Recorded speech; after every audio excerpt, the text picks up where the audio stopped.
I want to bring in Tariq Khan.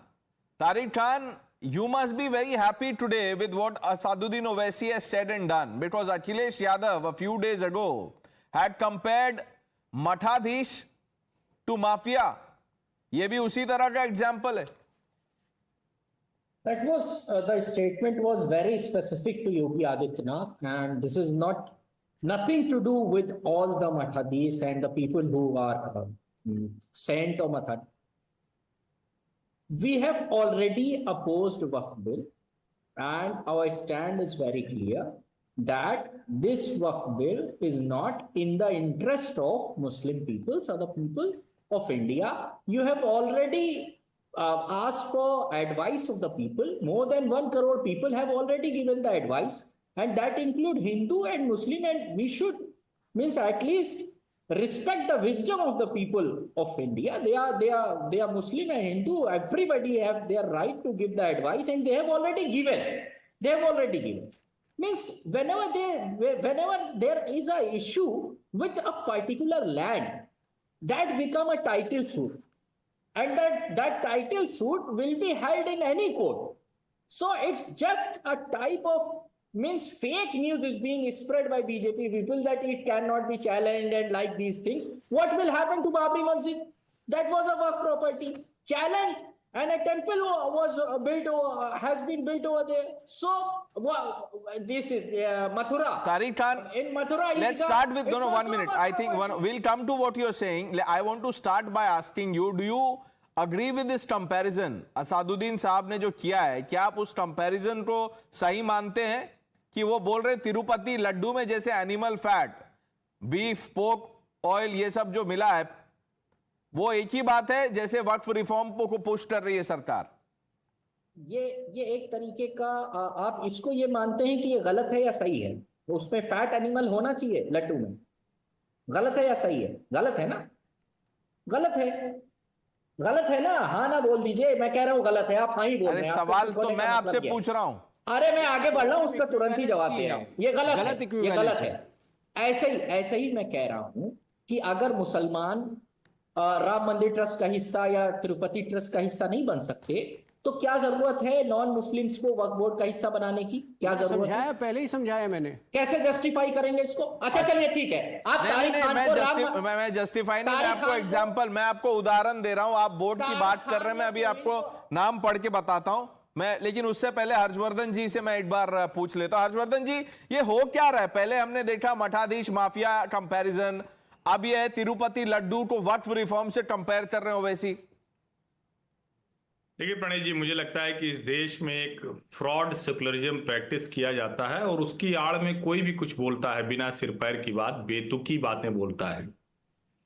ये वक्फ board पूरी तरह से प्रॉपर्टी मैनेजमेंट का मसला है. इसमें रिलीजियस कहां से बात आ गई? ये क्या है? अगर हम एकदम इसको स्पष्ट तौर पर माने कि ये जो भी लोग कहते हैं कि भाई हम इस्लाम धर्म को मानने वाले हैं, अल्लाह को ये संपत्ति हम देते हैं. क्यों देते हैं? क्योंकि गरीब, गुरबा, विधवा, ऐसे लोग हैं जिनको यतीम है, जिनको कोई हाथ पकड़ने वाला नहीं, उनके काम आए. तो क्यों आए? कैसे आएगा काम आएगा जब उस प्रॉपर्टी का बेहतर मैनेजमेंट हो, उससे आप उन लोगों का भला कर सकें. और इतना ओवैसी साहब इस तरह का झूठ अफवाह फैलाएंगे, ऐसे फ्रॉडगिरी करेंगे, समझ में नहीं आता. अरे भाई, ये किसी मस्जिद के मैनेजमेंट का मसला नहीं है, पहले साहब समझिए इसको. वक्फ प्रॉपर्टी मैनेज करना और मस्जिद की प्रबंधन समिति में किसी गैर मुस्लिम का होना, मस्जिद की प्रबंधन समिति में गैर मुस्लिम नहीं होना चाहिए. लेकिन अगर प्रॉपर्टी मैनेजमेंट है, और देखिए एक बात और मैं कह दूं, ये गरीब मुसलमान बनाम अमीर मुसलमान है, ये कुछ सत्ता पोषित, और सत्ता पोषित की एक समय नहीं, भाजपा के सरकार है अभी, चाहे जो कोई कह ले कोई बदलाव ना हो, लेकिन वक्फ में कौन जाएगा? जो भाजपा सरकार में सटा हुआ मुसलमान नेता होगा वो चला जाएगा. ऐसे ही जब कांग्रेस की सरकार होगी, जो कांग्रेस का बड़ा मुसलमान नेता होगा वो वक्फ में बैठ जाएगा. इसका मतलब क्या हुआ?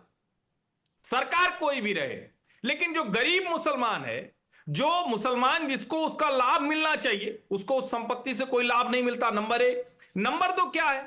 जो आप किसी भी जगह दावा ठोकते हैं, आज ही का मसला है, मेरे ख्याल से आप लोगों के ध्यान में जरूर होगा, दिल्ली में वो शाही ईदगाह कमेटी पहुंच गई न्यायालय, एक जज ने खारिज कर दिया, दो जज की बेंच के सामने पहुंच गई, चीफ जस्टिस ने कहा माफी मांगो। ये क्या दिमाग खराब हो गया तुम्हारा? रानी लक्ष्मीबाई की मूर्ति लगाने के खिलाफ चले आए, क्यों? क्योंकि सामने शाही ईदगाह की जमीन है, उस जमीन के सामने की जमीन पर नहीं लगाने देंगे। तो वक्फ का मसला दूसरा है। अब रही बात लड्डुओं की, जगन मोहन रेड्डी की सरकार में अगर किसी वजह से, कुछ पैसे की वजह से या कुछ, तो क्या मसला आता है? वहां आस्था का मसला आता है। मुस्लिम प्रैक्टिस क्या करेगा वो हर्षवर्धन त्रिपाठी नहीं बता सकते। प्रॉपर्टी का मैनेजमेंट अलग चीज है, लेकिन अगर कोई कहे किसी मस्जिद का, किसी ईदगाह का, किसी मुस्लिम रिलीजियस प्लेस का, उसका जिम्मा किसी हिंदू को दे दिया जाए या गैर मुस्लिम को दिया जाए, वो बिल्कुल गलत है। इसी तरह से तिरुपति बालाजी में अगर कोई ईसाई बैठ जाए, कोई गैर हिंदू बैठ जाए, तो कैसे काम करेगा?